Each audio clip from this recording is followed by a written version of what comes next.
শুভ সকাল সবাইকে। সকালবেলায় কাজ সেরে চলে গেছিলাম শিয়ালদায়। আমার মতন এই প্রবলেম কে কে ফেস করো অবশ্যই কমেন্টে কিন্তু জানিও। একটা ছোট্ট মিনি ব্লগ তোমাদের সাথে শেয়ার করি।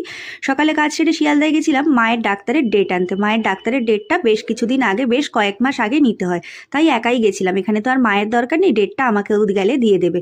তাই জন্য চলে গেছিলাম পুকুকে স্কুলে দিয়ে শিয়ালদা স্টেশনে। শিয়ালদায় বিআর সিং থেকে ডেট নিয়ে চলে গেছিলাম পুকুর খাতা কিনতে। ওখানেই খাতার মার্কেট, আর যেহেতু স্কুল শুরু হয়েছে প্রচুর খাতা লাগবে, একবারে সব খাতাগুলো ওখান থেকেই নিয়ে চলে এসেছি।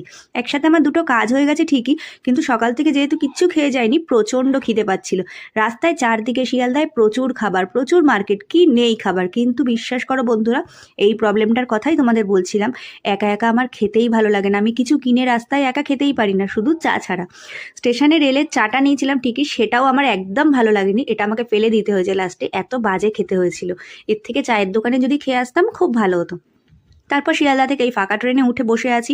চাটা খেতে খেতে পুকুর বাবা ফোন করলো, তুমি বালিখালে আমার জন্য ওয়েট করো, আমার ছুটি হয়ে গেছে, একসাথেই ফিরবো। যেহেতু অনেক খাতাও ছিল তাই ওর সাথেই আমি ফিরলাম। এই পাঁপড়গুলো ট্রেনে কিনেছিলাম, বেশ ভালো লাগে, কিন্তু এটাও ব্যাগের মধ্যে ভরে নিয়েছি। আর পুকুর বাবাকে যখনই বললাম খিদে পেয়েছে, তখন পুকুর বাবা এই আলু কাবলির দোকানে দাঁড় করালো। ও জানে আমি কি কি খাবার খেতে ভালোবাসি।